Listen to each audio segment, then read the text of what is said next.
The movie starts with us seeing a couple whose car broke down in the middle of the road. Frank couldn't fix the car because the engine was too hot. She was calling the tow truck guys, but there was no cell service here. Then they see something strange, but that thing isn't shown to us. Next, we see Emily and Liz, who are driving the car like a rocket. Liz was busy smoking and drinking. Both were driving, enjoying themselves. Just then, a guy was standing on the road, looking for a ride. Liz wanted to give him a lift, but Emily didn't because a rumor was famous about this road. A serial killing happens here often. Anyway, Emily's boyfriend was cheating on her, which she had found out about. That's why now she has decided to cheat on him, and Liz is taking her to her friend Ricky so they can hook up. They see a cut in the road. Liz guesses that the other road must be the correct way. Since there was no network, their GPS wasn't working. Well, they end up on the Devil's Pass Road. The name itself is so dangerous. Just imagine what's going to happen next. After driving for a long time, they see a tow truck on the road carrying a car. Paying attention, we realize it's the same couple's car we saw at the start of the movie.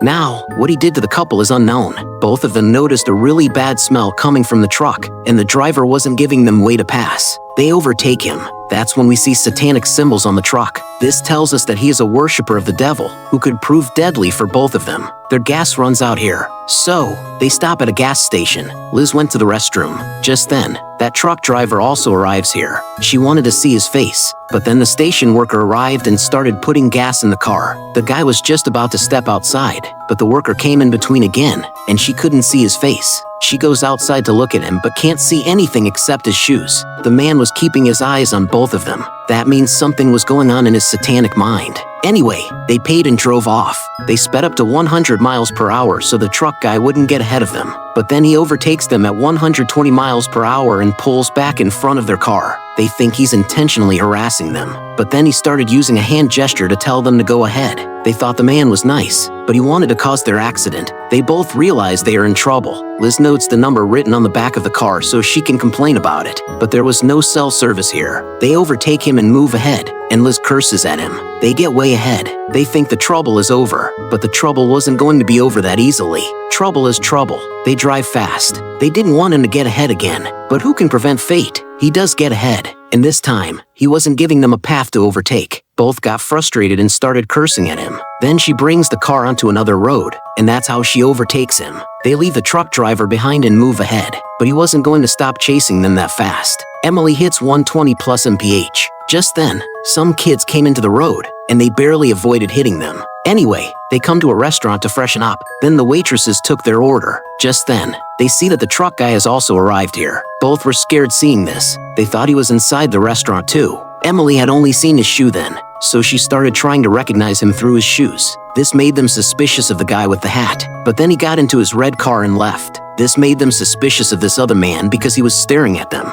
Emily started saying harsh things to him and also threw his burger. They were about to get into a fight, but the waitress came in between and told both of them to leave. Just then, they see that it wasn't the truck guy. He had some other car. The truck guy was sitting in the truck. They started running after the truck, but it drove away. Well, they continue their journey. After driving a little further, they see a truck again, but this was a different truck. The man gives them way.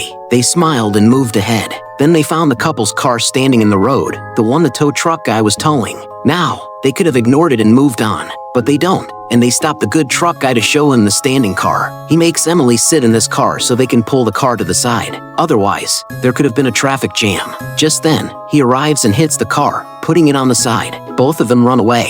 They were driving the car at a high speed, but he also knew how to drive the truck fast. Now, a chase begins here. Both cars were going at 100 miles per hour. She increases her speed even more, making the truck fall behind. And maybe they will get away from him now. But fate did not approve of this. The tire bursts, and he was coming towards them at full speed, but he passes them without saying anything. Well, she starts changing the tire, and Liz was keeping her eyes on the road so he wouldn't come back. Something like that does happen. He comes back. Both of them run away again. Just then, Emily hits a stone and becomes unconscious. Now the scene shifts, and when she regained consciousness, Liz was not there. She started calling out to her. Then she saw that the man had changed her tire. She thought he had taken Liz away, so she started moving toward him. She was very worried about Liz. Until now, she was running away from the truck guy. But now, she was forced to look for him. A little distance away, she sees the truck parked. She calls out for Liz, but he starts running away.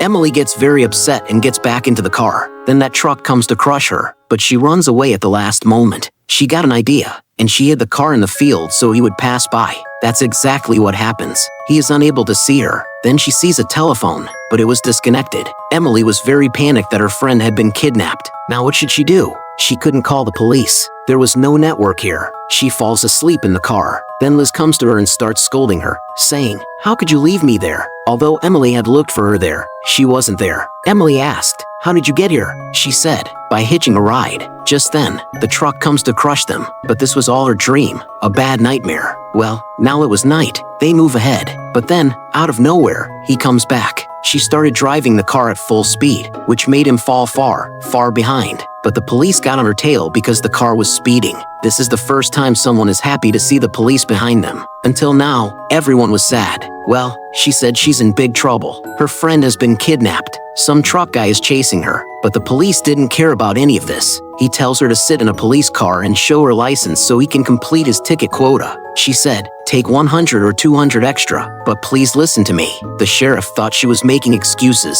but then he runs over the sheriff, which makes her scared, and she contacts the police department with the sheriff's walkie-talkie. But then he comes back. He doesn't do anything to her. Instead, he tows the sheriff's car away. She takes the sheriff's gun and moves forward. Then she sees that the car is out of gas, but her luck was good. She finds a gas station a little distance away, but the worker said the station was closed. But seeing the gun, he got in line and started pumping gas. She calls the emergency number with the telephone, but a turtle was sitting on the emergency line, and he first verifies her address. But then the truck guy comes to verify her life. She runs away from here, but he was right behind her. She decides to shoot him, but this was a second truck. Suddenly, the other one also arrived, and now he wants to crush Emily by squeezing her in between the trucks. She was very scared because there was no way out. After a lot of struggle, she is able to get out. This makes the truck lose its balance, and it tips over, getting stuck there, and Emily gets away. She drives all night. Then morning comes. Just then, something goes wrong with the engine. That man also arrives, and now a long chase ensues here.